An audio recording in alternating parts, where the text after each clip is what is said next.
እነኛን አርሚያቸው ማለት ነው። አልሐምዱሊላህ ምን አልክ? አይ የሆነ ጥያቄ ልጠይቅ ነበር። የሆነ አንተን ሰላም ብያለሁ በቅድማ። ሰላም። አዎ የሆነ ጥያቄ ልጠይቅ፣ ያው መጠየቅ ይችላል? ምንድነው እሱ? ለእስልምና ነው? ቆይ እስኪ ስለ እስልምና ነው ወይስ ስለ ክርስትና? አይ ሲሊ አሁን እዚህ ጋር ያለ ነው እኛ የገባነውም እዚህ ያለውም ሰው የሚከተለውም ሰው ሁሉም አንተን ጥያቄ ሊጠይቂ ነው ወይስ አንተ መልሰህ ሊጠይቃቸው ነው? እዚህ ጋር ሰው ሊገባው የሚለውን ጥያቄ ለመጠየቅ ነበር በቅድሚያ። በቃ ጠይቀና የፈለገው ይጠይቃል። ያ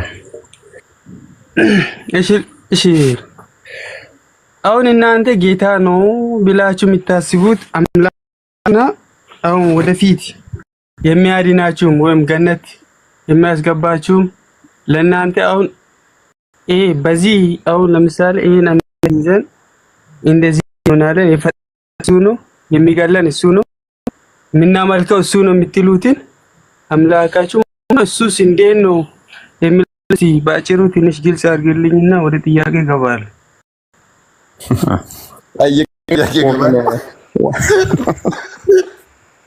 የሙላ አብራር ተጠይቀ ጥያቄ ገባለሁ ገና ወይኔ ስትጠየቅ በስነ ስርዓት ከመሳቅህም በፊት ተማፌዝህም በፊት የተጠየቀውን ጥያቄ እኔ የምጠይቀዋለኝ። አሁን በክርስትና ሃይማኖት ማለት ነው። ቆይ አንዴ ማይክ ያዥ አንቺ እንዴ ስንጠይቅ በስነ ስርዓት መልስልን። እሺ ሰማን በቃ። ስለዚህ ጥያቄን ባጭሩ አድርገውና እሺ እንደገና ጠይቀኝ ባጭሩ። ሜቢ አይምሮህ ላይ ያልመጣልህ ነገር ስታወራው አልመጣ ብሎ ከሆነ መጀመሪያ ጠይቀ ነበር ወደ ጥያቄ ይገባለሁ ስላልክ ይሄንን እንደ ጥያቄ ስላልቆጠርከው ማለት ነው። አዎ የመጀመሪያ እንደ መግቢያ ነው ያነሳው ሐሳብ እንትን አሁን ጌታችሁ ማን ነው? አዎ ከዛ እሱም መልስልኝና ወደ እንትን ወደ ጉዳዩ ገባለሁ። በቅድሚያ ነው እንደ መግቢያ ነው ጠየቅኩ። እሺ እንደ መግቢያ ምንድነው ጌታችሁ ኢየሱስ ይባላል። እሺ አይ ሲል አሁን ለምሳሌ የፈጠራችሁ የምታመልኩት የምትገዙት ተገዙኝ ያለውም እሱ ማን ነው? ኢየሱስ ክርስቶስ። እሺ አዎ ወደ ጥያቄ ሲገባ ኢየሱስ ክርስቶስ አሁን ለምሳሌ እኔን አምልኩኝ ለኔ ሲገዱ ለኔ ጸልዩ ያለው ለምሳሌ ቦታ ካለ ምናልባት መጽሐፍ ቅዱስም ላይ ይሁን እናንተ በምታውቁት ቦታ ነው እኔን ሲገዱ እኔን አምልኩ እኔ ጌታችሁ ነኝ ያለውን ቦታ እስቲ ንገረን። መልካም ጥያቄው ምንድነው? ኢየሱስ እኔ ጌታ ነኝ ያለበትን አንድ፣ እኔ አምላክ ነኝ ያለበትን ሁለት፣ እኔ ገዙ ወይንም ደግሞ አምልኩኝ ያለበትን ሶስት አይደለ? አዎ ልክ ነው። እሱን አሁን ጌታችሁ ከሆነ ስለ ጌታችሁ መረጃ አስተነስ። መልካም ክፈትለት ክርስቲያን። እፎይ መጀመሪያ አንድ ጊዜ እሺ ቀጥል። አብዱላሂ ወንድማችን አሁን እፎይ ይሄንን ካሳየህ ምን ልታደርግ ነው? ወይም ደግሞ ምንድነው እስኪ አሳውቀን መጀመሪያ ብለው ያ ካሳየሁት ያው ክርስቲያን ነው። አዎ ልክ እኮ ነው። አሁን ለምሳሌ ለዚህ ጥያቄ መልስ የሚገኝ ከሆነ በእናንተ ምናልባት አስፈላጊ ከሆነ ከኛ ሊነግር ይችላል። ግን ዋናው ነገር እኛ ጥያቄ ለመጠየቅ እስከገባን ድረስ ለዚህ መልስ በተገቢው መልኩ መልስ የሚያገኝ ከሆነ ቀላል ነው። በቃ ከዛ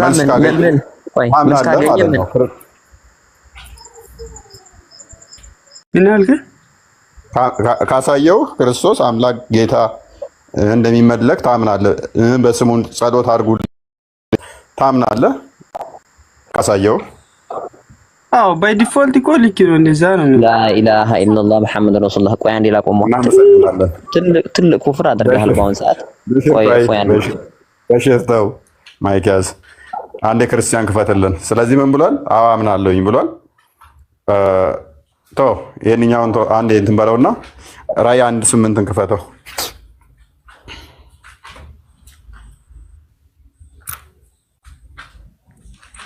በሽራ አማርኛ ትችላለህ? ጌታ አምላክ እና ተገዙ የሚል ነው የፈለገው። ቀጥልልን። ሶስቱንም የያዘ ጥቅስ ነው ይሄ። ቀጥል አንብበው።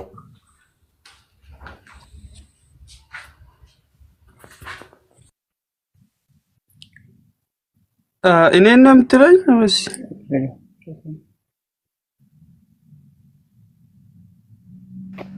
አዎ አልሐምዱሊላህ ለጠየቁ ጥያቄ የወጣ ይመጣል። አንብበው። ሶስቱንም የያዘ ስለሆነ ነው። አንብበው። አሁን እዚህ ጋር አሁን እኔ እዚህ ጋር ያለውና የነበረውን የሚመጣውን ሁሉንም የሚገዛ ጌታ አምላክ አልፋና ኦሜጋ እኔ ነኝ ይላል። እሺ ገዢ እንደሚገዛ ብለህ ተናግራለህ አይደል? መጀመሪያ ጠይቀህ ነበር። ምንን የሚገዛ ይላል እዚህ ጋር ሲለ አሁን ለምሳሌ የኔ ጥያቄ ማለት ነው አሁን ግልጽ ያለውና የነበረውን የሚመጣውን ሁሉ የሚገዛ ጌታ አምላክ ጌታ ምን ይላል? ወንድማችን ልብ በል። እኔን ተገዙ፣ እኔን አምልኩ። አልፋና ኦሜጋ ማለት ሱራ 57 ቁጥር 3 ላይ ፊተኛና ኋለኛ ተብሎ አላህ ተናግሯል። ፊተኛና ኋለኛው እኔ ነኝ አለ ክርስቶስ። ኦኬ አንድ በል። አልፋና ኦሜጋ ማለት ነው እሱ ሁሉን የሚገዛ በምድር ላይ ያሉትን በሰማይ ላይ ያሉትን በራሪዎችን፣ ተጎታቾችን፣ ቋሚዎችን የሚገዛ ማን ነው? እኔ ነኝ አለ። ጌታ ነኝ አለ። ስለዚህ እሺ 17 አድርገው አንዴ። ይሄ መጽሐፍ ቅዱስ ነው አይደል? 17 አድርገው።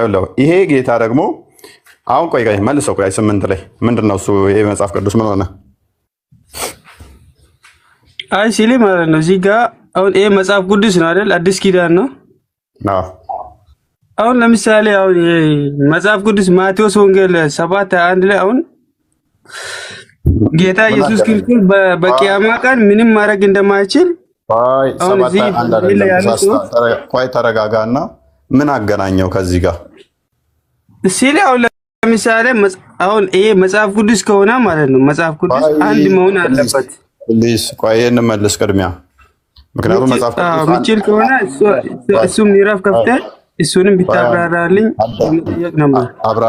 አብራራልሃለሁ። ምክንያቱም በነብይህ አብራራልሃለሁ። አንተ የተለያየ ነው ተሳስቷል ካልክ ነብይህ ደግሞ ሱናን አቢ ዳውድ 44:49 ላይ መጽሐፍ ቅዱስ አንድ ነው፣ አልተበረዘም፣ ተጠብቋል ብሎ ያምንበታል። መቼም አንተ ከነብይህ በላይ ስኮላር አትፈልግም፣ ከነብይህ በላይ ደግሞ ምሁር አይደለህም። ስለዚህ ነብይህ መጽሐፍ ቅዱስ ያምናል፣ መጽሐፍ ቅዱስም ደግሞ እንዳልተበረዘ ነው የሚያምነው። በዚህ በጠየቀኝ ጥቅስ መሰረት ምን አምጣ ብለህ ነበር? እኔን ተገዙ የሚል አምላክ የሚል ጌታ የሚል ቃል አምጣለን አልከኝ። ምን ይላል ጌታ አልኩ? ያለና የነበረው የሚመጣው ሁሉንም የሚገዛ ጌታ አምላክ አልፋ ኦሜጋ እኔ ነኝ ይላልና፣ ስለዚህ ይህን ጌታ ታምነዋለህ? ቁጥር 17 አድርገዋል። ወጣ ሰላም ብያለሁ ወገኖች። አወቅር እንኳን ደህና መጣሽ። እንኳን ደህና ቆያችሁኝና አንዴ አጎቴን ላናግረው።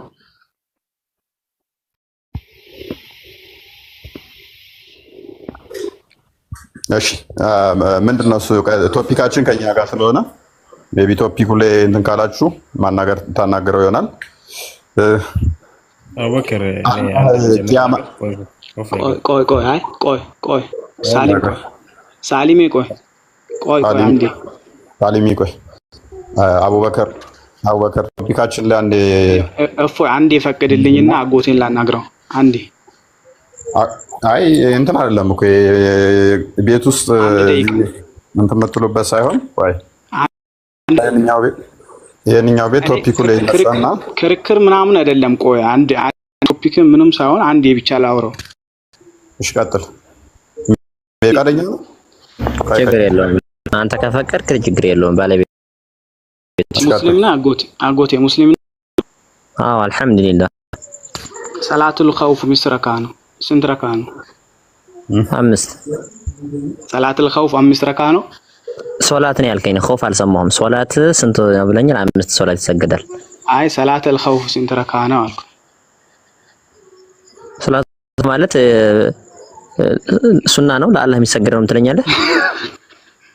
ሰላቱል ኸውፍ ስንት ረካ ነው? እሱን ንገረኝ። አይ ስለ ሶላቱል ኸውፍ እኔ ብዙም አላውቅም። ሙስሊሞች እዩ ሙስሊሞች እዩ ሰላቱል ኸውፍ አታውቅም አንተ? እዩ አያችሁ፣ ይሄ ነው ሙስሊም ነኝ ብሎ በውስጥ ተገናኝተው ቆይ እፎይቶ ዝም በል ቆይ ዝም በል ልንገረው ነኝ። እሺ ሰላቱል ኸውፍ እዩ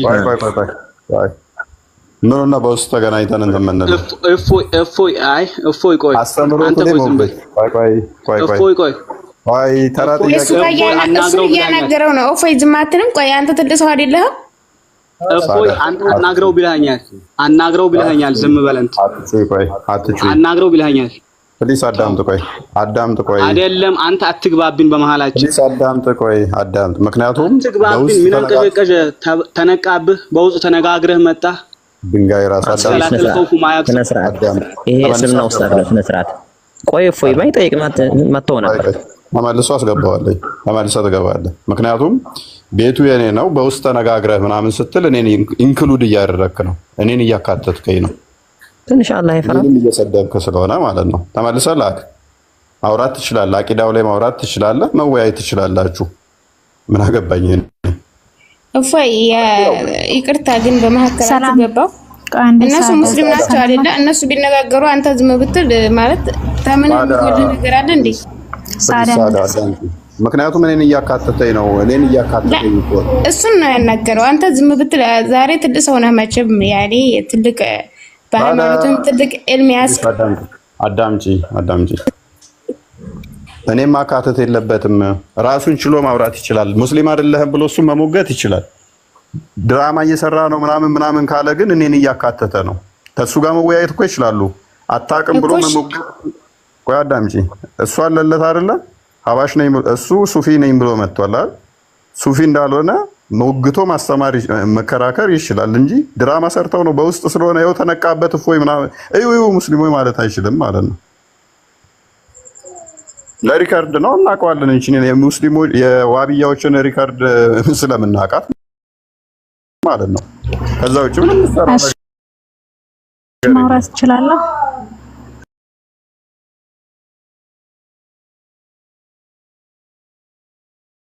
ሰላም ብያለሁ።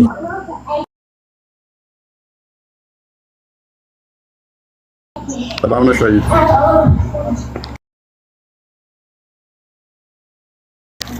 ደህና ነኝ አልሐምዱሊላህ። ጥያቄ መጠየቅ ይቻላል? የትኛው አቂዳ ነሽ?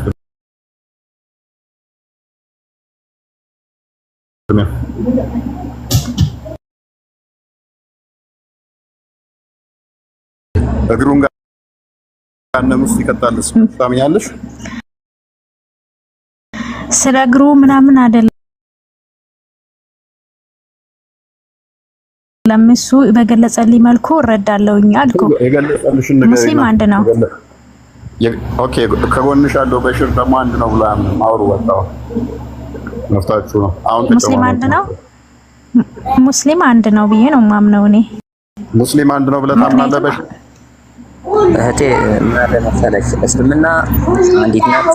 ትክክል ነው። ማንም 5-6 ያለ አይደለም። ግን እስልምና ነን እያሉ የእስልምና ስም ያጠፉ ግን 73 ማለት ማን ነው 72 ይመጣሉ ብሏል። አሁን ነው በዘመናችን በጣም ብዙ ፐርሰንቱ ደርሰናል አለኝ። በጣም ብዙ እስላም ነን በማለት ላይ በራሳቸው የሚፈላሰፉ ብዙ ነገሮችን በራሳቸው የራሳቸውን ትምህርት የሚያራምዱ ብዙ ሰዎች ይኖራሉ። ግን እስላም አንድ ነው፣ ክፍፍል የለውም ለማለት ፈልጌ ነው። ማለት ዋሃብያም ይባል አህባሽ የሚባል ሌላም ነገር ይባል የሰዎች ስያሜ እንጂ አላህ Subhanahu Wa Ta'ala የሰጠን አንድ እምነት አለ። እሱም ኢስላም ብቻ ነው። ሰዎች ሁሉ የተፈጠሩበት እምነት ነው ብዬ ነው የማምነው። በእነዚህ በአምስት መሰረቶች ደግሞ ማንኛቸውም ሙስሊሞች አይለያዩም። 5 የእስልምና መሰረቶች አሉ። ከአምስቱ የእስልምና መሰረቶች በአንዳቸውም አንለያይም። ግን በምንድነው የሚለያዩት? በአቂዳቸው፣ በአስተሳሰባቸው ነው። አዩ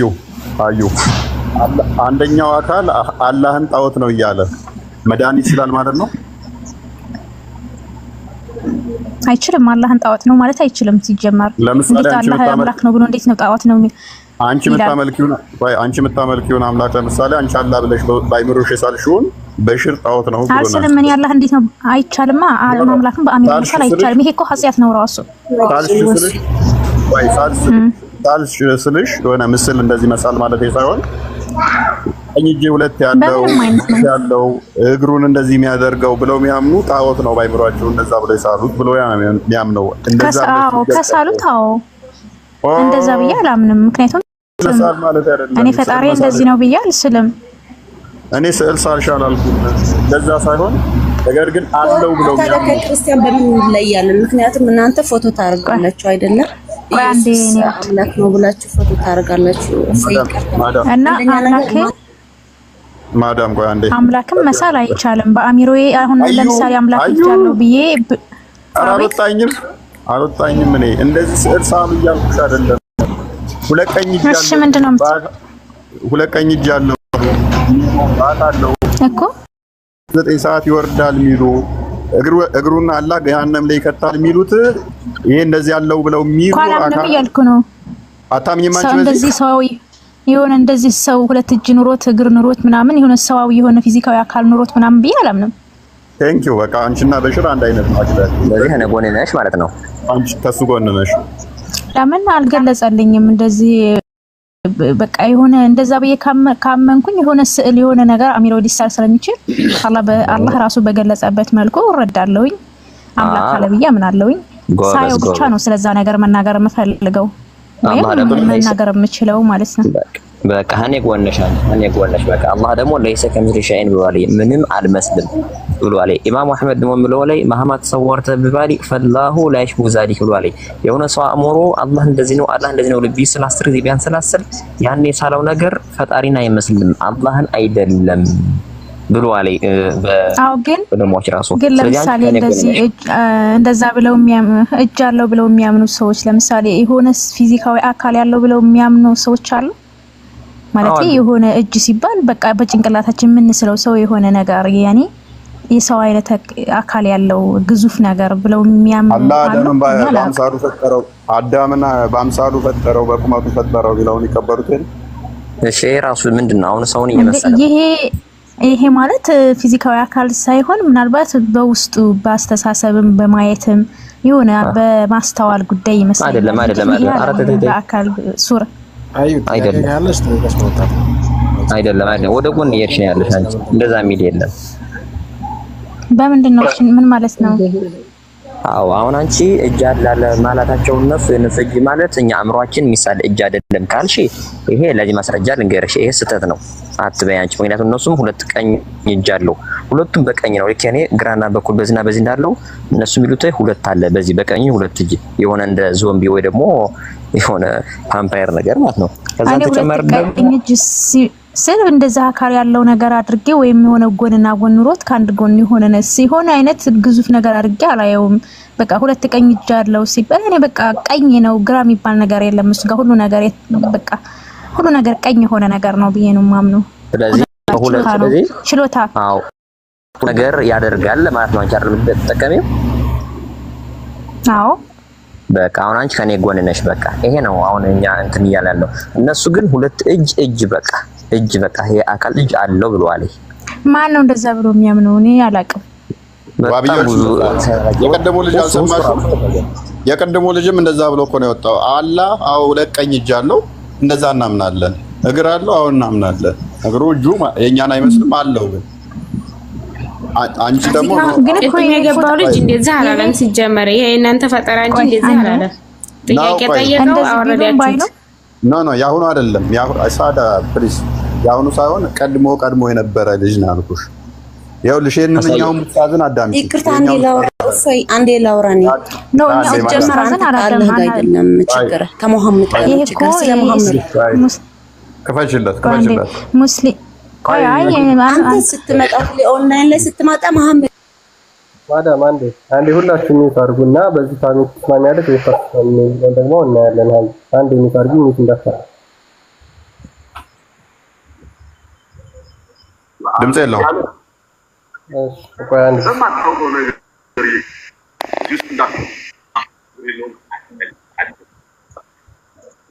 አሁን ይያለ እዚህ ገብተን ምትዋሽ ከሆነ በማታውቀው ነገር ይገባል። በጣም ያለውን ተቀበል። ተብዕና ወአጣዕና ዲን ማለት ወይስ ያላህን እጅና እግር ሄደህ አረጋግጠህ ፕራክቲካሊ ዲን አሳየ እግርን አሳየ ማለት ነው። የኛ ማንነት ነብዩ የነገሩን ተቀበል፣ ቁርአን የነገረን ተቀበል። ሰይጣን ከዚህ ያለፈ ሌላ ውስጥ ይገባ እንደሆነ በማይቀ ጋንተ እውቀት የማይዘልቅበት ቦታ ነው። የውመ ዩክሸፉ ዐን ሳቂን ማለት ምን ማለት ነው? የአላሁ ስብሓነሁ ወተዓላ ባቱ በሚከፈትበት ዕለት ቁርአኑ እኮ ነው ያለው አይ ሳቂን ሀዛ አላህ ዐዘ ወጀል ምንም ሊሆነ ይመጣና ሲቀባዥር አይ መጃዝይ ነው ሐቂቂ አይደለም። ምን አንድ መጃዝይ ነው ሐቂቂ ነው ብለህ ልትፈስልልን ዘንድ ሐቂቂ ነው ብለው ነብዩ ነግረው ሐቂቂ ነው ብለው ኢብኑ አባስ ፈስረውልን አንተ ስታበቃ መጥተህ ኢብኑ አባስ በልተህ ከነብዩ በልተህ መጃዝይ ነው ብለህ ታብራራለህ። መጃዝይ ብሎ ማለት መንፈስ ግን ነው መንፈስ የሌለው አላህ ሐቂቂ ብሎ እውነታ ነው ብሎ እየነገረን መንፈስ ነው። የአላህ እጅ መንፈስ ነው። የአላህ ፊት መንፈስ ነው። የአላህ ዛቱ መንፈስ ነው። የአላህ እግሩ መንፈስ ነው። ያ ሐቢቢ ነቢያችን ሰለዋቱ ረቢ ወሰላሙ አልነገሩህም?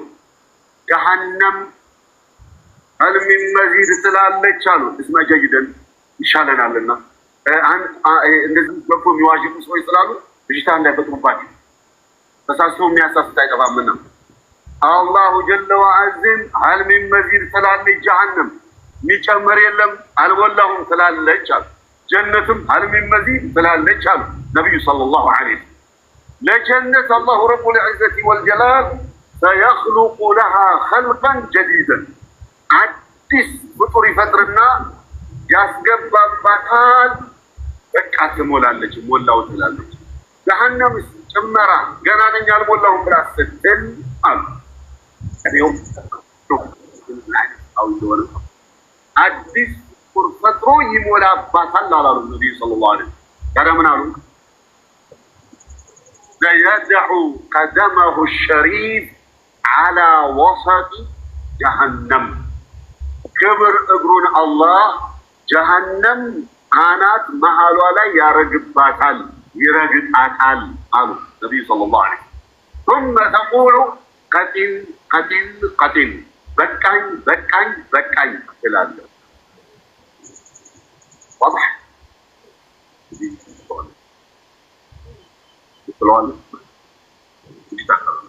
ثمانية معود يوم يكشف عن ساق فاتيቱ ስትከፈት ويدعون الى السجود فلا يستطيعون ስጁድ ተደፉ ተብለው ሲጠሩ አይችሉም አለ።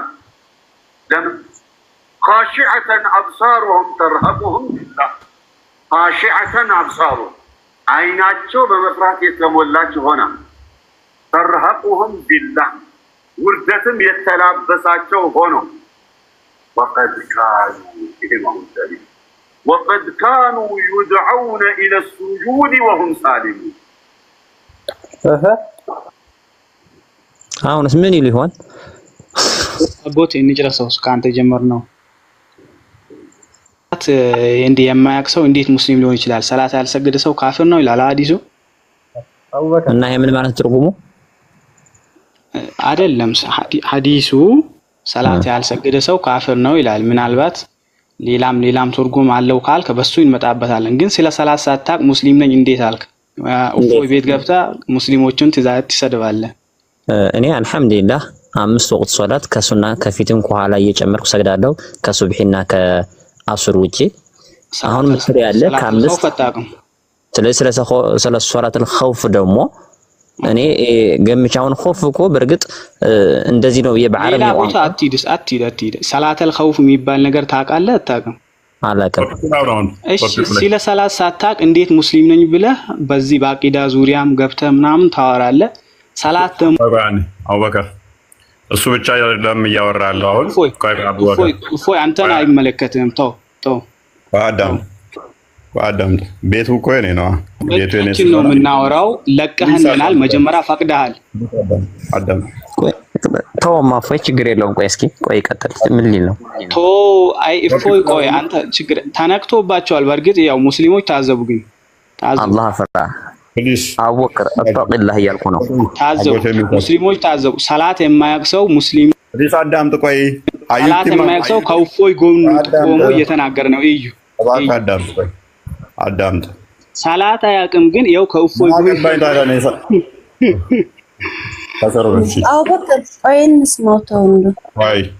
ምክንያቱም ሀያት ራሱ ድራማ እየሰራች ነው ማለት ነው ከኔ ጋር። ሳሊምም ቁጭ ብሎ እያዳመጠ ነው። በነገራችን ላይ ሁሉም ሙስሊም ሁሉን ነገር ያውቃል ማለት አይቻልም። ያኔ ሁሉም ሙስሊም ሁሉን ነገር ያውቃል ማለት አይደለም፣ ስለ እውቀት ጉዳይ ከሆነ ማለት ነው። ግን ያኔ በዚህ ሰውን መገመት አይቻልም ለማለት ነው። አቡበከር ነው የፈለገው መናገር ይችላል። እኔም አላውቅም። ለምሳሌ ሙስሊም ነኝ አልሐምዱሊላህ፣ ግን ምንድነው ሰላቱ ኸውፍ ላናቅ እንችላለን። ግን ፈርድ የሆነብን ሰላት እናውቃለን። የተነገረን የተማነውን ያ እንደው ዋቢያዎች ያለ ውሸትና ለድራማ ስለማይሆንላቸው ድራማ ለመስራት ነው ቶፒኩ ላይ አውሩ። ግን እኔ ጥያቄ ለአጎቴ ማለት ነው። ለምሳሌ እንደዚህ ብሎ የተለያየ በአላህ Subhanahu Wa Ta'ala እንትን ባህሪያቶች ላይ የተለያየነት አላቸውና አዩ አንዴ ቆይ ለአጎቴ ነው ጥያቄ ያለውት። ማዳም የጠየቀውን ለምን ትችያለሽ? ማዳም ማንን የጠየቀው? በሽርን የጠየቀውን አንቺ መልሽልን ትችያለሽ? ምን አይነት ጥያቄ ነው? የትኛው ሶላቱ ኸውፍ ስንት ነው የሚለው ታውቂዋለሽ? እሱ አላውቀውም። አንቺም ድራማ እየሰራሽ ነው ማለት ነው። ሙስሊም አይደለሽም አንቺም።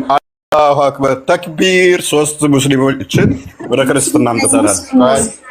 ወይ አይደለሽም፣ ሙስሊም አይደለሽም። እሺ ሳዳ ማይክሽን አንሺና መልሽልን እስቲ።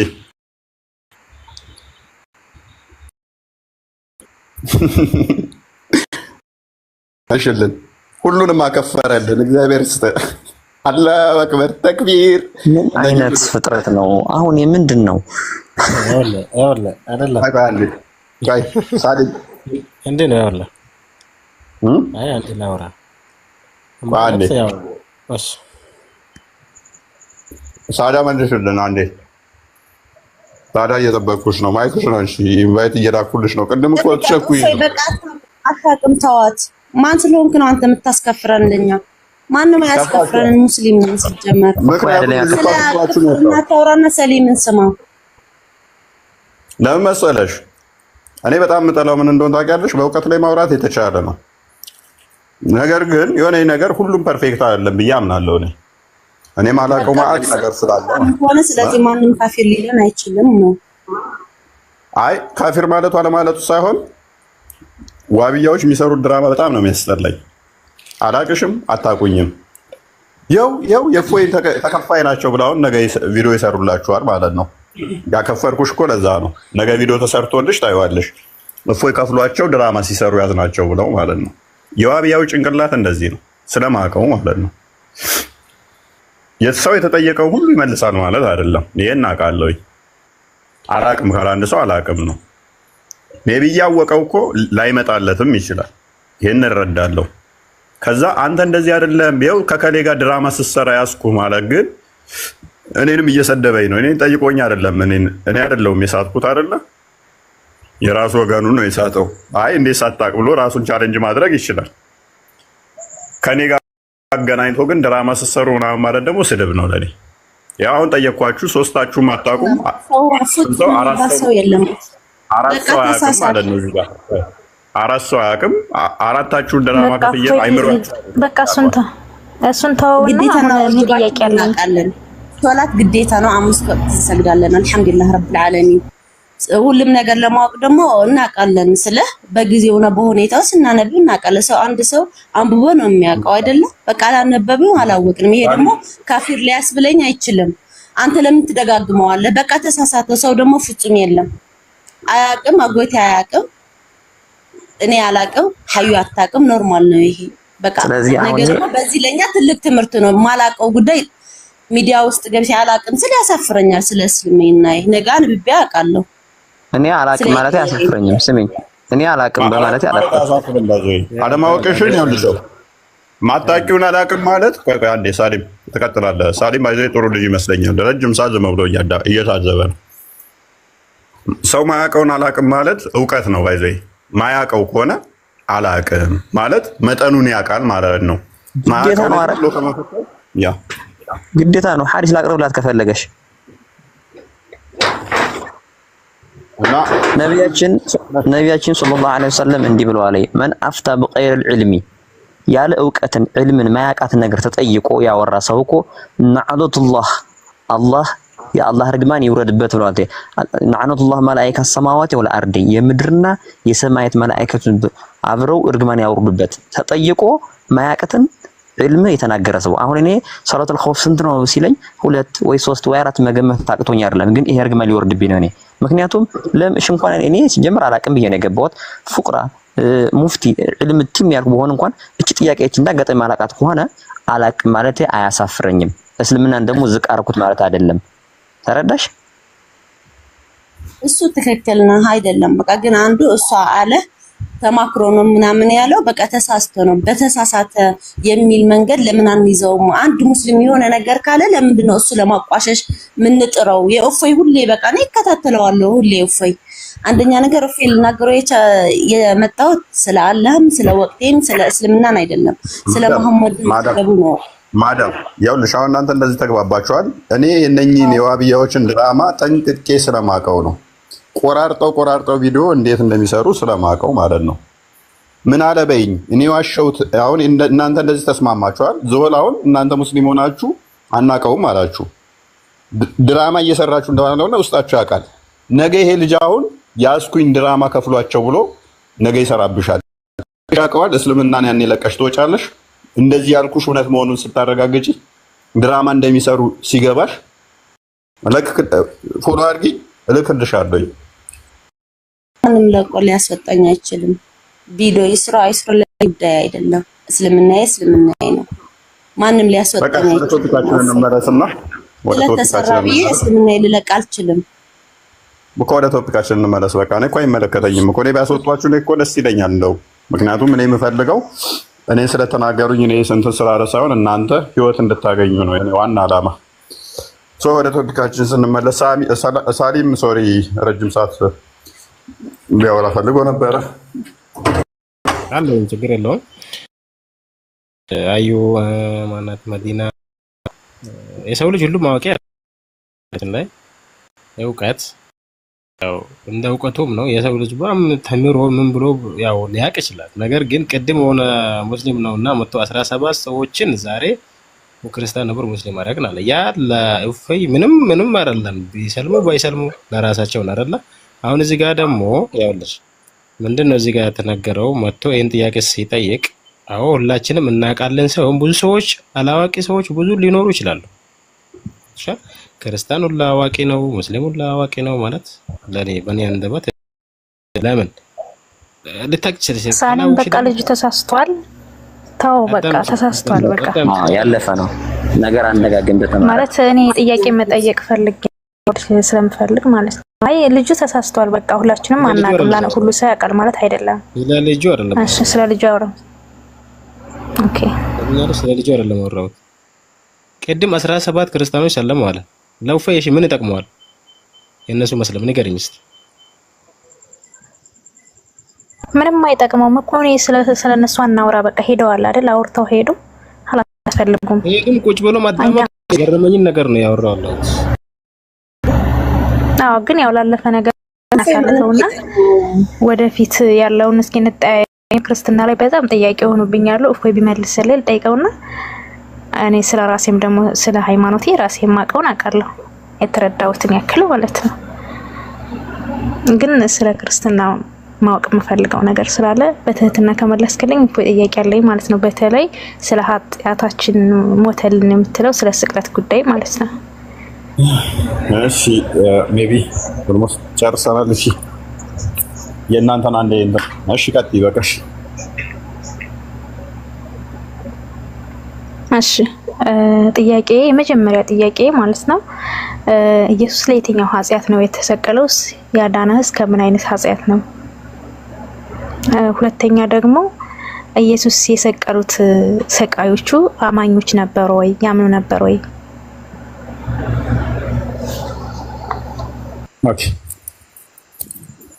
ኢየሱስ ለየትኛው ኃጢአትን የሞተልህ አንደኛ ጥያቄ ነው። ሁለተኛ ጥያቄ ደግሞ ኢየሱስን የሰቀሉት አካላት አማኞች ናቸው ወይ? የመጀመሪያው ጥያቄ ኢየሱስ ለየትኛው ኃጢአት ነው የሞተልህ የሚለው የሞተልን ያ ሞት የተፈረደብንን እሱን ለመግደል ዘላለማዊ ሕይወት ለመስጠት ነው የሞተልን። ዘላለማዊ ሕይወትን ለማግኘት ለየትኛው ከተባለ በአዳም ምክንያት ወይንም በአዳም ምክንያት የገባብን ሞት ነበረ። ያንን ሞት ወደ ሕይወት ሊቀይርልን ለሱ ነው የሞተልን። ሜቢ በጥቅስ የሚደገፍ ትፈልጊያለሽ? እሺ የአዳም ሞት ምን ነበረ? አንዴ የአዳም ሞት ምን መሰለሽ? ዘፍጥረት ምዕራፍ 3 ላይ ታገኘዋለሽ። ዘፍጥረት ምዕራፍ 3 ላይ ቁጥር 19 አካባቢ ይመስለኛል። በአዳም ላይ የተፈረደበት ሞት አለ። በአዳም ምክንያት ተዛ ሞት ሁሉ ወደ ሰው ላይ ይመጣል።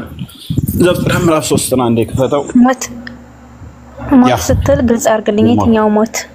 ከፍታህ በቁጥሩ ይመስለኛል ሳይሆን በትክክል አስረዳች የጠየቀችውን ጥያቄ። እሺ እያስረዳኋት እኮ ነው። 3 ነው ያልኩህ እኮ ዘፍጥረት ምዕራፍ 3። እሺ ወደ ቁጥር 19 ላይ አዳምን ተፈረደበት ጥፋት ካጠፋ በኋላ አትብላ የተባለው ከበላ በኋላ ወደ መጣህበት መሬት እስክትመለስ ድረስ በፊት ወዝ ትበላለህ የሚል ተፈረደበት ማለት ነው። አፈር ነህና ወደ አፈርም ትመለሳለህ።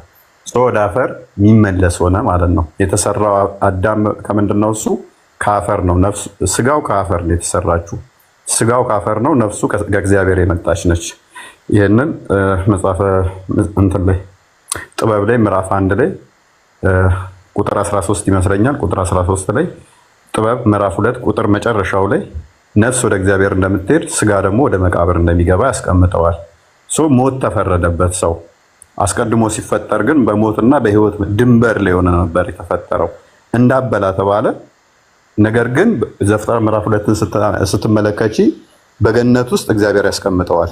በገነት ውስጥ እዚሁ ጋር እሺ፣ አይ ገብቶኛል። ፍርዱ ሞት ነው አልከኝ። እዚህ ጋር ግልጽ ነው። መጀመሪያ ሞትና ሕይወት አልተፈጠረም ነበረ።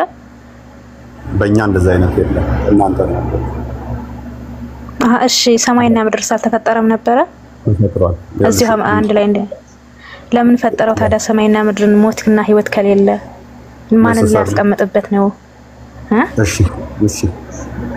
ምድርን ለምን ፈጠራት? እግዚአብሔር እንዲጠብቃት፣ እንዲንከባከባት፣ እንዲገዛቸው ተፈጥረዋል። ሰዎች ሰው እንዲገዛቸው ማለት ነው። ዘፍጥረት ምዕራፍ 2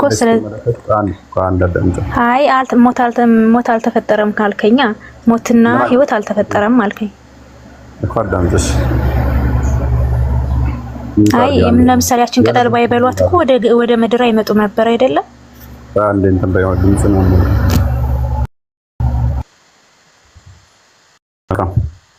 ሰውም እኮ የተፈጠረው ሲጀመር ከምድር እኮ ነው የተፈጠረው። ከሌላ ቦታ እኮ የተፈጠረ አይደለም። ከምድር የተፈጠረ ነው እኮ ሰው።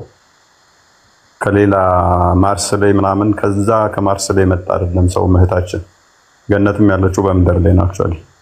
ኤኒዌይስ ሰው የተፈጠረውም ከምድር ነው። ከዛው ነው ከአፈር ነው የተበጀው፣ ከምድር አፈር ማለት ነው። ሰው በምድር ላይ ያለውንም በሰማይ ያሉትንም እንዲጠብቃቸው፣ እንዲከባከባቸው፣ እንዲገዛቸው ዘፍጥረት ምዕራፍ 1 ቁጥር 28 አካባቢ ላይ አስቀምጦታል ማለት ነው። ለምንድን ነው የተፈጠሩ ካልሽ እንዲገዛቸው። እኔ እዚህ ጋር እዚህ ጋር አሁን ቅጠሉ ያን የታዘዘውን ባያደርግ ለምሳሌ ያው ገነት ውስጥ ነው የሚኖረው እንጂ እኮ ወደ ምድር መጥቶ እነዚህ እንስሳቶችን እንዲገዛ ወይም ጥሮ ግሮ እንዲበላ ምናምን አይደረግም ነበረ። ጣልቃ እየገባሽ ስለሆነ መደማመጥ አንችልም። አይ እየገባኝ እንዴት ነው? ከምር በጣም ጥያቄ የሚሆንብኝ ነገር ስለሆነ በደንብ ታስረዳኝ ፈልጋለሁ። አዳምጪ እሺ። ዘፍጥረት ምዕራፍ 1 ቁጥር 28 ላይ ዘፍጥረት ምዕራፍ 1:27 ላይ ሰው በእግዚአብሔር መልክና ምሳል ከተፈጠረ በኋላ ዘፍጥረት 28 ላይ ደግሞ ምን ይላል? ቁጥር 28 ከፍ አድርጎ እግዚአብሔርን ባረካቸው እንዲህም አላቸው፣ ብዙ ተባዙ፣ ምድርንም ሙሏት፣ ግዟትም፣ የባህርን ዓሦችና የሰማይ ወፎችን በምድር ላይ የሚንቀሳቀሱትንም ሁሉ ግዟቸው ተባሉ። ኦኬ፣ እንዲገዟቸው ተፈጥራለች ምድር የተፈጠረችው ለምንድን ነው?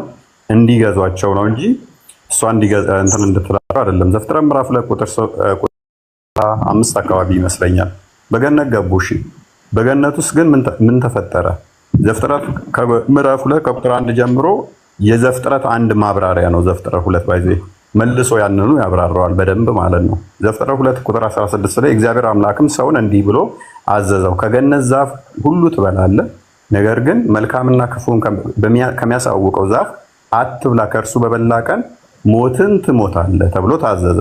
ካልበላ ዘላለማዊ ይሆናል ማለት ነው፣ ከበላ ደግሞ ይሞታል ማለት ነው። ስለዚህ አንድ ትእዛዝ ነው ያለው። ዘሆል እንዲገዛ ተሰጥቶታል። ምን? የጸጋ ገዢ ሆኗል። በእግዚአብሔር መልክ ስለተፈጠረው ቺዝ የገዢነት ማለት ነው። ገዢ እንዲሆን እግዚአብሔር ገዢ ነው። ልብ በይ፣ አስተዳዳሪ ነው፣ ጠባቂ ነው፣ መጋቢ ነው። አዳምም በተመሳሳይ እንደዛ እንዲያደርግ ተሰጥቶታል። አንድ ነገር ብቻ ተከለከለ። እሱም ምንድነው? አንዲት ዛፍ እንዳይበላ። ለምን? እሱ ደግሞ ሰው ለእግዚአብሔር ተገዢ መሆኑን ለማሳየት ምን ማድረግ አለበት? እቺን ሕግ መጠበቅ አለበት። እቺን ማይጠብቅ ከሆነ በእግዚአብሔርና በሰው መካከል ልዩነት አይኖርም ማለት ነው። ነገር ግን ዘፍጥረት ምዕራፍ 3 ላይ እባብ ይመጣና አዳምን ያሳስተዋል፣ ሔዋንን ያሳስታታል ማለት ነው። ሔዋን ምን ይላታል? በገነት ካለ ዛፍ ሁሉ እንዳበሉ ከለከላችሁ ነው ይላታል። እሷ ምን ትላለች? በገነት ካለ ዛፍ እንበላለን፣ ነገር ግን እንዳንቀርብ እንዳንነካውም ከዚህ ዛፍ ከለከለን ትለዋለች። ለምን? ይህንን ከበላን እንሞታለን፣ ትሞታላችሁ ብሎናል እግዚአብሔር ትለዋለች። ስለዚህ ምን ይላታል እባብ ደግሞ? ኖ አትሞቱም፣ ብትበሉ ዘላለማዊ እንደርሱ እንደምትሆኑ ስላወቀ ግልጽ ነው። ቆይ ቃጣራ አድርግልኝና ይሄ ግልጽ አንዴ ልጨርሰውና ትቀጥያለሽ። ዘላለማዊ እንደምትሆኑ ስለምታውቁ ነው የሚለው ማብራሪያ ይሰጣታል ማለት ነው። ስለዚህ በላች። ከበላች ደግሞ እግዚአብሔር የተናገረው አለ ምን የሚል? ትሞታለህ የሚል ትሞታለህ የሚለው ንግግር አለ።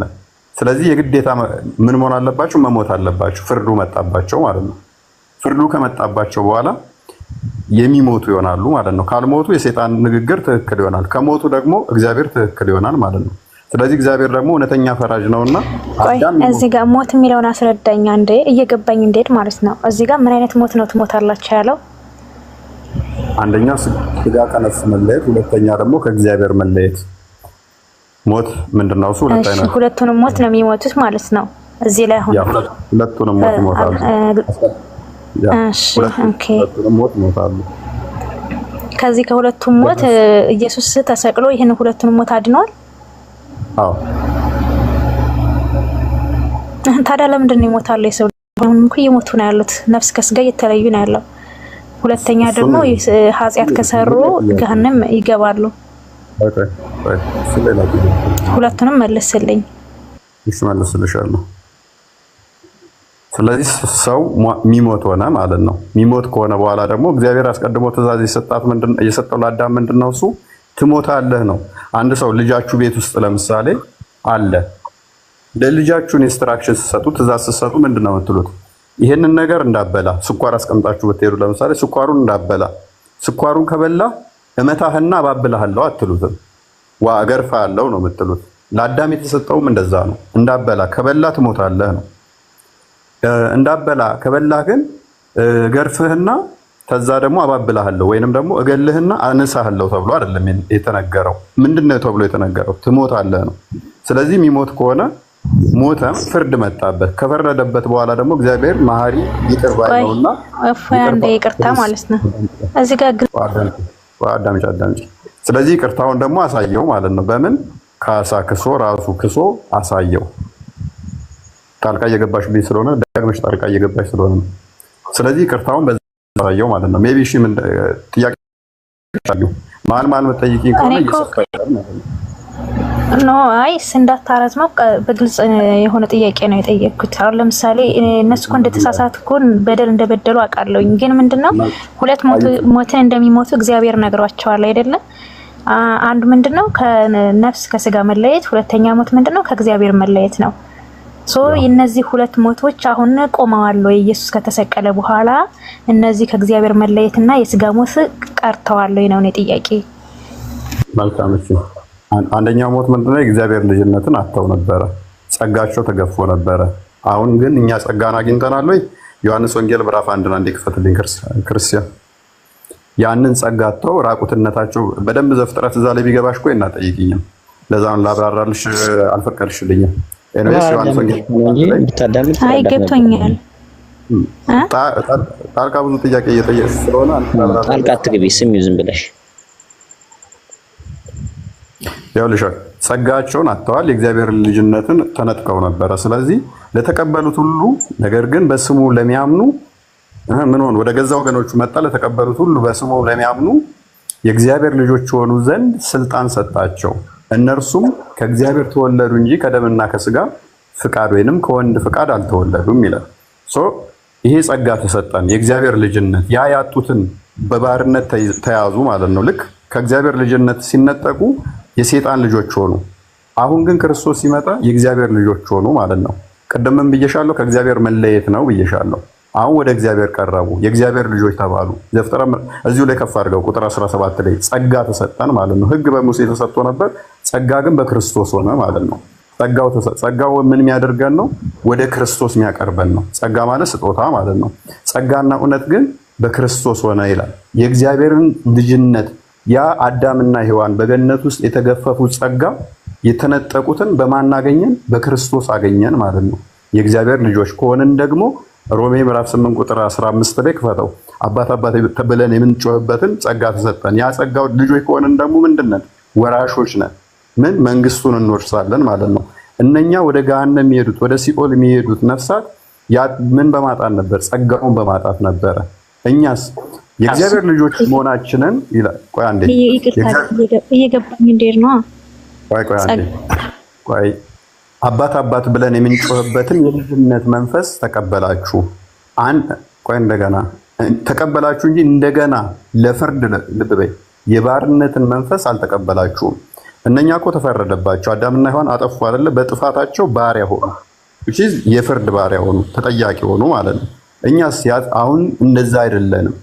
ምን ተቀበልን? አባት ብለን እግዚአብሔርን የምንጠራበትን ጸጋ ተሰጠን።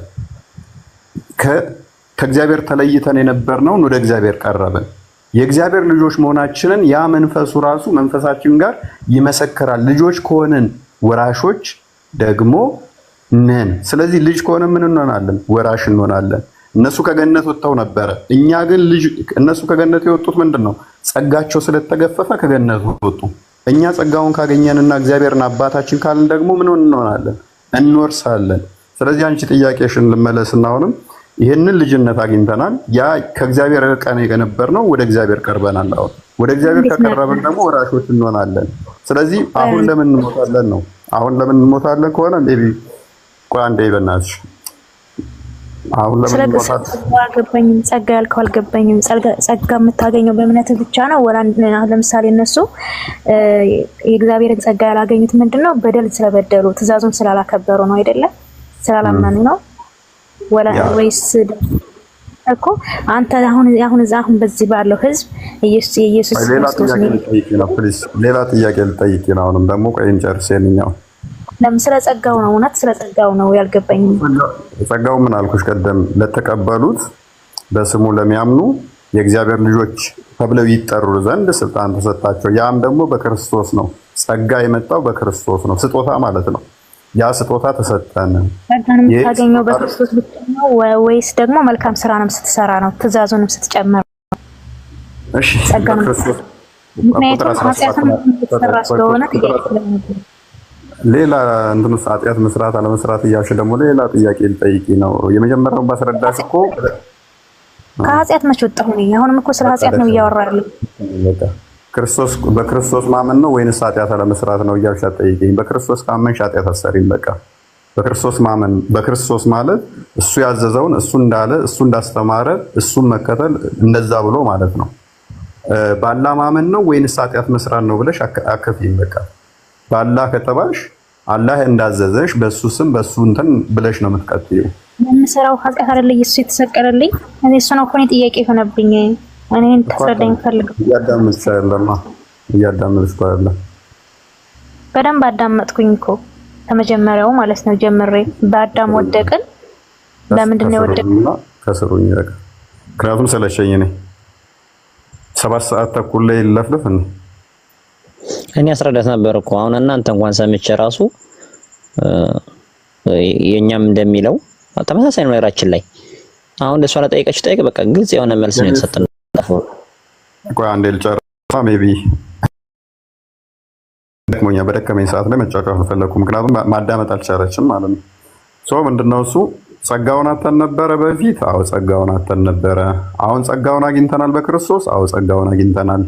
ስለዚህ እግዚአብሔር ልጆች ተብለናል። የእግዚአብሔር ጸጋውን ካገኘን ደግሞ ወራሾች ነን ወይ? መጽሐፉ ይለናል አዎ ወራሾች ነን። ጥያቄዋ ሜቢ አሁን ለምን ታዲያ በስጋ እንሞታለን የሚለው ደግሞ ሁለተኛ ጥያቄ ነው። በስጋ ደግሞ ለምን እንሞታለን? በከበረው ለመነሳት። ይሄንኛው የያዝነው ስጋ ምንድነው? ዘፍጥረት ምዕራፍ 4 ላይ ስትመለከቱ አዳም የሚወልደው በራሱ መልክና በራሱ አምሳል ነው የሚወልደው። ያ በራሱ መልክና አምሳል የሚወልደው ደግሞ ምንድነው? ደካማ የሆነ ነው። ይሄ የሚራብ የሚጠማ የሚደክም የሚዝል አካል ነው። ሞተን ስንነሳ ግን ክርስቶሳዊ ሆነን ነው የምንነሳው። አንደኛ ቆሮንቶስ ምዕራፍ 15 ላይ እንደሚናገረው በድካም ይዘራል በብርታት ይነሳል። ምድራዊ አካል አለ ሰማያዊ አካል አለ እያለ እያነጻጸረዋል። በተሻለው ለመነሳት ክርስቶሳዊ ሆነን ስለምንነሳ ለዛ ነው የምንሞተው። ይሄን አሮጌውን ማንነታችንን የምንልበት የምናስወግድበትና በተሻለ ክብር አሁን እንራባለን በማይራብ እንነሳለን። አሁን እንደክማለን በማይደክም እንነሳለን። አሁን እንዝላለን በማይዝል እንነሳለን። አሁን እንሞታለን በማይሞተው አካል እንነሳለን። ስለዚህ ጸጋው በተሻለ ከፍ አድርጎ ያነሳናል ማለት ነው። ልክ ልብስህን እንደምቀይረው ማለት ነው። ምን ሆነን በተሻለ ክብር ይሄንኛው አካላችን ግሎሪፋይድ ሆነ በከበረ ክብር ይነሳል ይሄንኛው አካል ማለት ነው። ስለዚህ አሁን የምንሞተው ምንድነው? ይሄንኛው ደካማው አካል በከበረ አካል እንዲነሳ ነው። ክርስቶሳዊ ሆነን አሁን ስንጠመቅ ክርስቶሳዊ እንሆናለን። ክርስቶሳዊ ከሆነ ደግሞ ይሄንኛው እንትን ባለው በከበረ አካል ይነሳል ማለት ነው። ሜቢ ግልጽ ነው። አዎ ግልጽ ነው። በጣም ደስ የሚል ትምህርት ነው ያለሁት። ወርቶኛል አሪፍ ነው። እና ቃንስ ምን ትላላችሁ? ቴንኪው እንደኔ በኔ ቦታ እሺ። አይ ቆይ እስኪ አጎቴ አንዴ ልጠይቀው። አጎቴ እሺ ቤቱን አስፈቅጂና እሺ። እፎይ ምንም ችግር የለውም እኮ ጥያቄ ነው የምጠይቀህ እንግዲህ ማዳም ጀማል እሺ እኔን ነው ማን ነው? አይ አጎቴ ነው የምጠይቀው። አጎቴ እኔም ፎሎ ቅድሚያ እኔም ፎሎ ማች አደረግሽ። ችግር የለውም አድርጋለሁ። ኖርማል ነው እኮ ፎሎ ቅድሚያ አድርጊ አድርጋለሁ። እሺ ቀጥይ። አጎቴ ምንድን ነው የተመቸህ? አሁን ተመችቶኛ ስትል ነበር። አንተ ሙስሊም ነህ አይደለም? እሺ የተመቸህ ነገር አንድ እስክ ንገረኝ። ማለት እስልምና ውስብስብ የሚያደርገው አንተ ጥያቄ የፈጠረልህ ነገር ከእስልምና እፎይ የተመቸህ ምንድን ነው? የትኛው ነው የተመቸህ? ጎበስ ጥሩ ጥያቄ ነው። እኔ ተመችቶኛል ያልኩት ሃይማኖቱን እኔ ምን ስላልተመቸኝ ነው ይቅርታ። እሺ ችግር የለውም አስረዳሻለሁ። ሃይማኖቱን ወይም ደግሞ እኔ ከእፎይ ጎን ነኝ ወይ ደግሞ እፎይ የሚከተለውን ከተል እያልኩ ሳይሆን ሙስሊም ነኝ አልሐምዱሊላህ። ግን ልጅቷ እኔ ጥያቄ አለኝ ብላ የጠየቀሽ ጥያቄ አለ አይደለ? ስለዚህ ያ ጥያቄ ስትጠይቀው እኔ ጭንቅላት ላይም ጥያቄ ሆኖ መጥቷል ስትጠይቀው ማለት። ስለዚህ የሰጣት መልስ ለጥያቄው ተገቢ የሆነ መልስ መጽሐፍ ቅዱስ እንደዚህ ነው ብሎ ለጥያቄው መልስ ሰጥቷል። ይሄ ነገር ለተገቢ ቀጥተኛ መመለሱን ተመችቶኛል ያልኩ። ምክንያቱም አንዳንድ ሰዎች አሁን የሆነ ጠይቂውና እንደመመለስ ሌላ ጥያቄ ይጨምራል ወይም ደግሞ ወደ ጎን ለመውሰድ ይሞክራል አብዛኞቹ።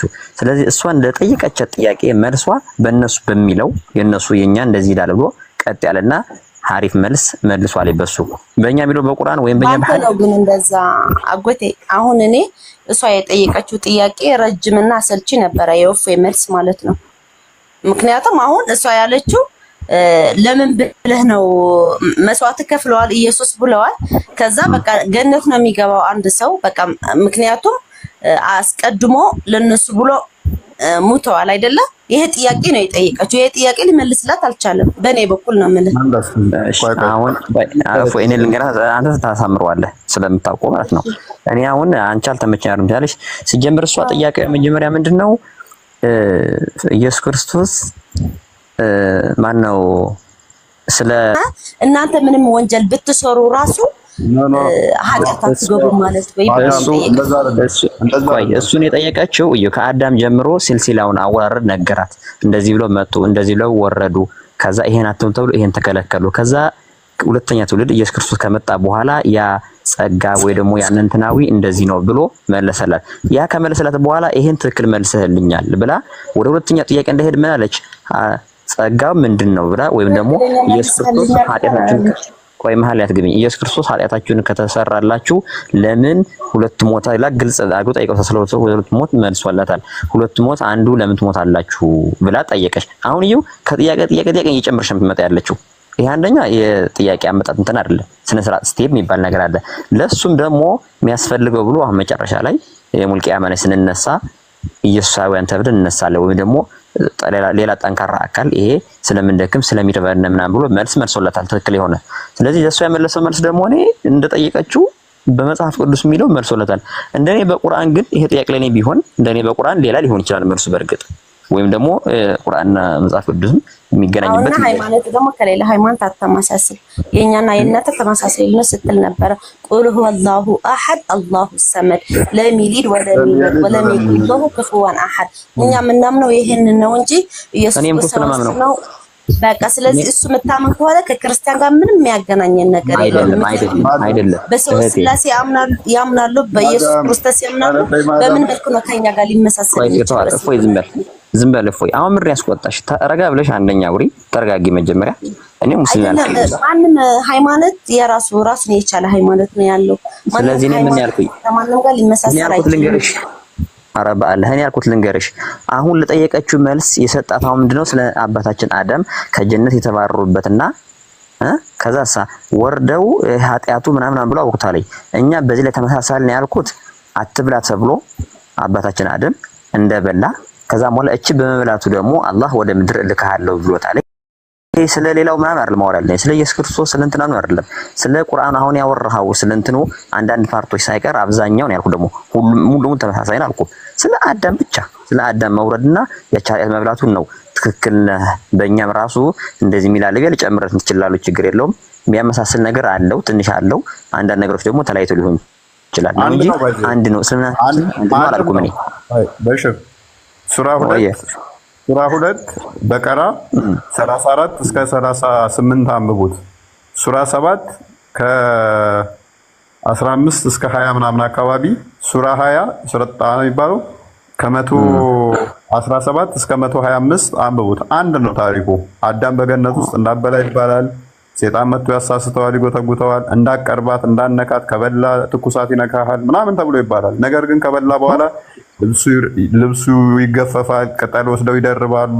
ታሪኩ ተመሳሳይ ነው። እኔ ቃልኩ ጋዛ ዘፍጥረት ከተነሳው ጋር እኮ እኔም እንደዛ ማቀው ታሪክ አይት መሐሰል ስላለ እኮ ለዛ ነው ተመሳሳይ ያልኩት እንጂ ፐርፌክት ነው። አሁን እሷ እኮ ዳልሆነ ስለወሰደችው እኮ ነው ተይምላት ያለው። አንደኛ ነገር እፎይ አንድ ነገር ልንገርህ፣ እኔ ልጠይቅህ ምናምን አይደለም የመጣት መሐመዳችን አትንካልን።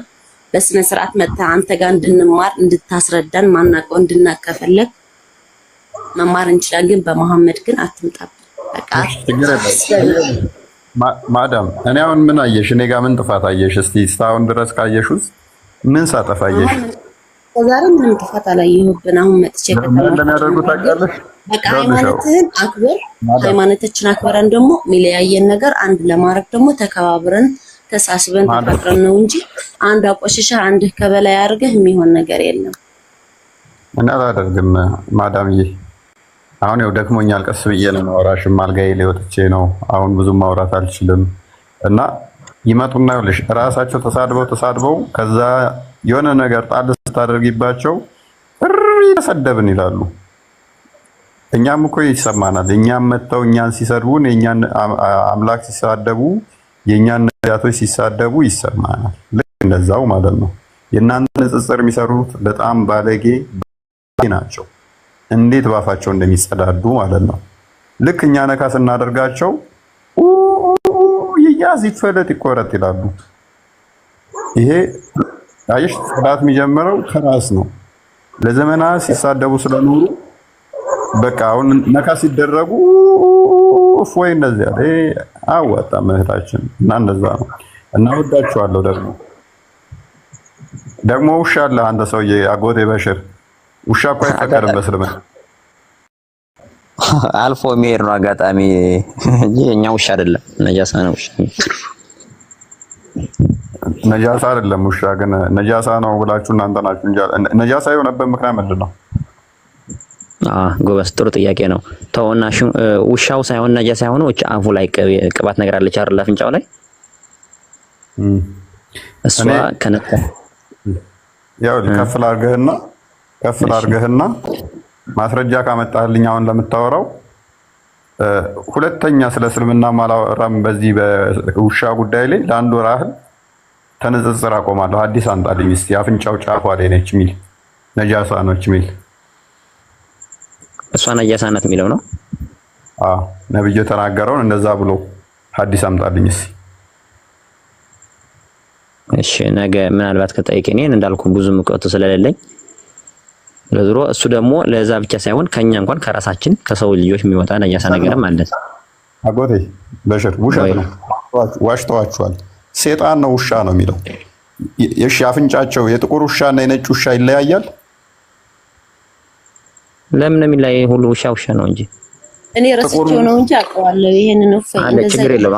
አሁን አለ መሰለህ በትክክል አውቀዋለሁ። ረስቼው ነው። አትፍረድ፣ ችግር የለውም። አመጣልሃለሁ እኮ አልኩህ። እኔ ጠይቄ አመጣልሃለሁ ይያለሁ አይደል? ለምን መሰለህ አታመጡ? ለምን እንደማታመጡ እንግዲህ ነብዩ አዘዘው ነጥሎ በመጀመሪያ ሁሉም ውሾች እንዲገደሉ አዘዘ። ከዛ በኋላ ጥቁር ውሾች እንዳለ እንዲገደሉ አዘዘ። ከዛ በኋላ ደግሞ ጥቁር ውሾች ሆነው አይናቸው ላይ ነጠብጣብ ያለባቸው እንዲገደሉ አዘዘ። አንተ ስጠይቅ ውሾች ሁሉ በከለራቸው አይለዩም ማለት ልክ እንዳንተ አይሻ ምናለች? ጥቁር ውሻ ለምን ከነጭ ውሻ ተለየ? ለምንስ ከቀዩ ተለየ ስትል ጥቁር ውሻ ሴጣን ስለሆነ ነው ያላት። ስለዚህ አፍንጫው ላይ የትኛው ቁርአን ነው እንደዚህ ያላት? የትኛው ቁርአን ነው? ሐዲስ ነው ይሄ ሐዲስ። ችግር የለውም። ቆይ አሁን ማዳት አንዴ ልንገርሽ። አሁን ይሄ ሜቢ ላይልሽ ከራሳችን ነው የምንጠይቀው። ስታይ ዝም ብለሽ እንደዚህ የሚል አለ ብሎ አይደለ? ከራሳችን እሺ፣ ከራሳችን እንጠይቅና አሁን እኔ ሸኻል ነገር ልሄድ ነው ስለ ውሻ በደንብ አድርጌ ነጃሰነቱ ሐዲስ ምናምን ልጠይቅ ነው።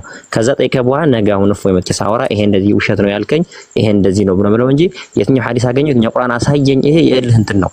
አሁን ችግር የለም። የሆነ ሐዲስ ያልሆነ ወይ ደግሞ አምጥ ቤት የምታረግ ነገር የለም። እንጠይቅ፣ ችግር የለውም። ይሄ እንጠይቃለን። በሽር ወይ ጭራውና አፍ ነው። እንደገና ደግሞ ውሻ ቤት ውስጥ አታሳድጉ አላለም። የራሱ ቤት ማሳደግ እንችላለን። አይቻልም።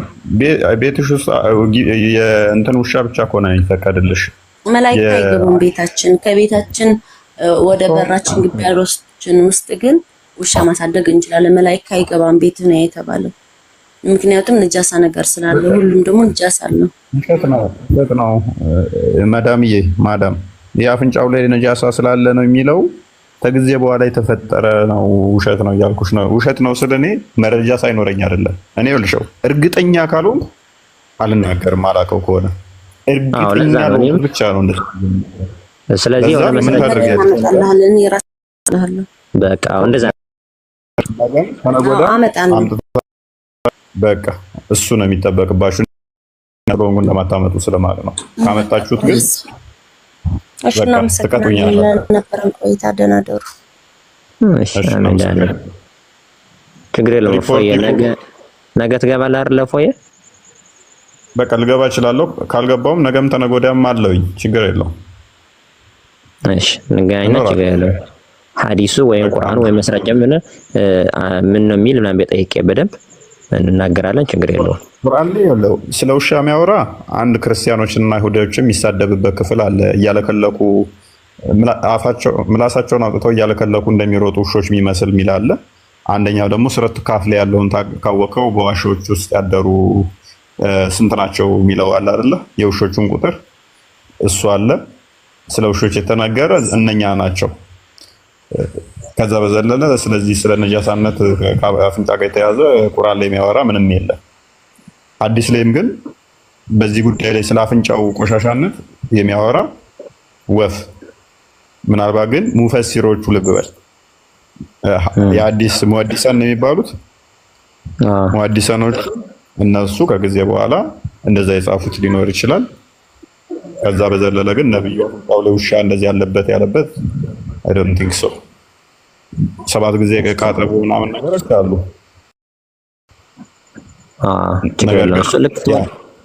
አንተ የምትለውም ሊሆን ይችላል።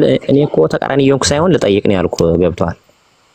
ያ ጠይቁትና ቼክ አድርገው። ነብዩ ነጥሎ በከለር ያስቀመጠው ለምንድን ነው? የጥቁር ውሻ እንደዚህ ምናምን ሳይሆን ጥቁር ውሻ ሴጣን ነው ያለው። ስለዚህ ኤቭሪ ጥቁር ውሻን ግደሉት ነው ያለው። ምክንያት ተብሎ ሲጠየቅ አይሻ ነች የጠየቀችው። ምክንያት ስትለው ምክንያቱም ጥቁር ውሻ ሴጣን ነው ትላለች ይላታል ማለት ነው። ሶሪ እሺ ጠይቃለሁ። እሺ ወንድሜ ቼክ አድርገው። ለማንኛውም እሺ ቴንክ ዩ። ለማንኛውም ደስ እሺ ዳደሩ መልካም አዳር። ሪፖርት ይቁም አለ እንደው ኡስታዝ እንዴት ነው? እንዴት ነው? አለን እግዚአብሔር ይመስገን። አሪፍ ትምህርት ነበረ። እናመሰግናለን ኡስታዝ፣ በጣም እናመሰግናለን። አይ ቲንክ ቁም ነገር ሚስራ ተኝታለች። የኔ እኮ ሚስራ ተኝተሻል አንቺ? ኮርኮም አድርጋት ሚስራ ሚስራ በስመ አብ። እናንተስ ምን ሰዓት ሆነብኝ? ገባን ብዬ እኮ በግድ ነው ያስገባኝ እኮ የክርስቲያን የሚባል እኔ በእናትህ ደክሞኛል ምናምን አልገባም ብዬው እንኳን ገባልን። አሪፍ ነበር። በቃ ረፍት እንቅልፍ እያሳጣችሁኝ እኮ ረፍት እየነሳኝ በጣም ነው የሚደክመው ታውቃላችሁ። ላይቭ ላይ መቆየት እና የሌለ ደክሞኝ ምናምን ነገር እና አልገባም ብዬው በእናትህ ብሎ አስገብቶኝ እኮ ነው። ጥሎኝ ደግሞ ላሻላለም የሚደብረው ነገር ከሚገርመው ነገር ማለት እሱ ከ6 ሰዓት አያልፍም እኮ።